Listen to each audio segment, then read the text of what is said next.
You get paid. For a moment, everything feels under control. Your bank account looks healthy, your stress drops a little, and you tell yourself, okay, this month I'll do better. But then life happens. A few small upgrades here and there. Maybe you eat out more than usual. Maybe you finally buy something you've been holding off on. Nothing extreme, nothing irresponsible, just normal spending. And somehow, without realizing it, your money starts disappearing. Not all at once, but slowly, until you check your account again, and that same uncomfortable feeling comes back. Look, you're not lazy. You're not bad with money. You're not making reckless decisions. You're doing what most people do, and that's exactly the problem. Because here's the thing. If you keep doing what everyone else is doing, you'll keep getting the same result everyone else gets. Working harder, earning more, but still feeling stuck. And that's where everything starts to shift. Not when you make more money, but when you start questioning how you use it. My name is Dimas, and I spend way too much time thinking about money. If you're someone who feels stuck financially, make sure to hit the subscribe button and give this video a thumbs up if this helps you out. Now look, if you clicked on this video, chances are you're not starting from zero. You're already doing something right. You're working. You're earning. Maybe you've even started saving a bit. You're trying to be responsible with your money. But despite all that, it still feels like you're not making real progress. Like no matter how much effort you put in, your financial situation doesn't move as fast as it should. And that gap, it's frustrating. Because logically, things should be improving. But in reality, they're just not. Now you might be thinking, maybe I just need to earn more. And yes, income matters. But here's what most people don't realize. There are people earning twice as much as you who are just as stuck. Same stress, same paycheck-to-paycheck cycle, just with more expensive problems. So clearly income isn't the full answer, which means something else is going on. Look, at this point you've probably heard all the standard financial advice. Just save more money. Start investing early. Avoid bad debt. Live below your means. And on the surface, all of that sounds right. In fact, it is right. But here's the problem. If it were that simple, most people wouldn't be struggling financially. Because this advice isn't new. It's everywhere. You've heard it before, probably multiple times. So why doesn't it seem to work as well as it should? Here's the thing. Most financial advice focuses on what to do. But almost no one talks about why people don't actually do it consistently. And that gap is where people get stuck. Because knowing that you should save money doesn't automatically make you save money. Knowing you should invest doesn't mean you'll actually invest every month.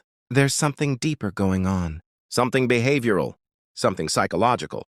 And until you understand that part, you'll keep repeating the same cycle, doing what sounds right, but not getting the results you expected. So let's take a step back and look at what's actually happening in the real world.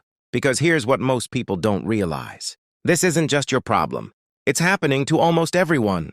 According to data from the Federal Reserve, nearly 40% of Americans would struggle to cover a $400 emergency expense without borrowing or selling something.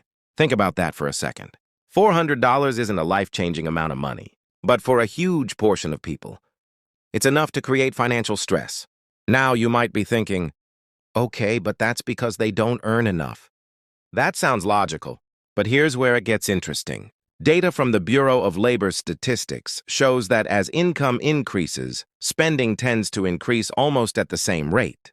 In other words, people aren't staying broke because they don't make more money. They're staying broke because their lifestyle keeps expanding with their income.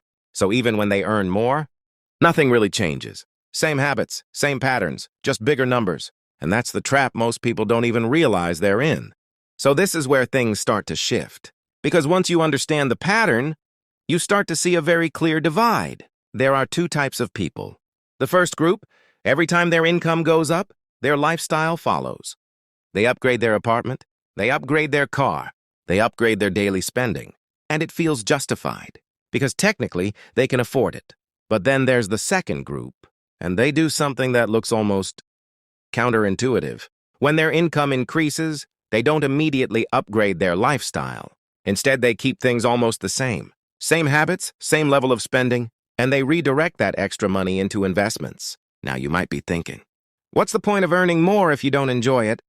Fair question. But here's the thing. The second group isn't avoiding enjoyment. They're delaying it. Because this is where it gets really interesting. By acting broke for a period of time, they're quietly building something most people never reach: freedom. Not the kind that looks impressive on the outside, but the kind that actually changes your life. Now let's make this real. Because once you see the numbers, it becomes hard to ignore. Let's say you're making $4,000 a month after tax. Nothing extreme, just a solid, stable income. In the first scenario, you live a pretty normal lifestyle. Rent is around $1,500. Food and eating out maybe $800. Transportation, $500. Lifestyle spending, subscriptions, shopping, another $700. At the end of the month, you manage to save about $500. That's $6,000 a year. Invested at an average return of 7% annually, after 10 years, you're sitting at around $80,000. Now look, that's not bad, but now let's compare it to a different approach. Same income, same starting point, but this time you decide to act broke. You keep your rent lower, you cook more, you cut unnecessary spending, and instead of investing $500 a month, you invest $1,500. Now you're investing $18,000 a year. At the same 7% return, after 10 years, you're looking at over $250,000. Same person, same income, completely different outcome. And that difference? It comes down to a few decisions most people underestimate. So if the math is this obvious, why doesn't everyone do it? Here's the thing. This isn't a math problem. It's a psychology problem, because your brain isn't designed to optimize for long-term wealth. It's designed to seek comfort right now. Take instant gratification. Spending money today gives you a clear, immediate reward. You feel it, you see it, it's tangible. But investing? That reward is delayed, invisible, easy to ignore. So naturally, your brain leans toward what feels good now, not what pays off later. Now add social pressure on top of that. Look, whether you realize it or not, a lot of your spending is influenced by other people. What they wear, what they drive, how they live. And even if you don't care about status, your brain still compares. So acting broke can feel uncomfortable, like you're holding yourself back. But here's what most people don't realize. You're not falling behind. You're stepping out of a system designed to keep you spending. And once you see that clearly, your decisions start to change. This is where it gets really interesting, because once you step back and observe how money actually works, you start to notice something most people completely miss. Wealth and appearance are not the same thing. Look, the people who look rich are often the easiest to spot. Nice car, branded clothes, expensive lifestyle. Everything about them signals success. But here's the uncomfortable truth. A lot of that is financed. Loans, credit, payments. On the surface, it looks impressive, but underneath, there's pressure. Now compare that to people who practice what's called stealth wealth. They don't stand out. They don't feel the need to prove anything. Their lifestyle looks normal, maybe even below what they can actually afford. But behind the scenes, they're accumulating assets, investments, cash flow, ownership, things that quietly grow over time. Here's the thing. One group is optimizing for attention. The other is optimizing for freedom. And over time, that difference compounds in a way most people never see until it's too late. So the question now becomes, what do you actually do with all of this? Because understanding the idea is one thing. Applying it is where everything changes. Look, you don't need to completely change your life overnight, but you do need to start making more intentional decisions. Start with this. Act like you earn less than you actually do. Set a number in your head, your real spending limit, and treat everything above that as untouchable. Automatically move it into investments before you even see it. Because here's the thing.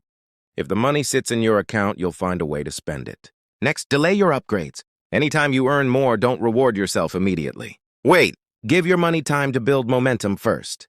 And most importantly, shift how you think about spending. Before you buy anything, ask yourself, is this making me look rich or making me rich? That one question can change your entire financial trajectory. Because in the end, wealth isn't built through big dramatic decisions. It's built through small choices, repeated consistently over time.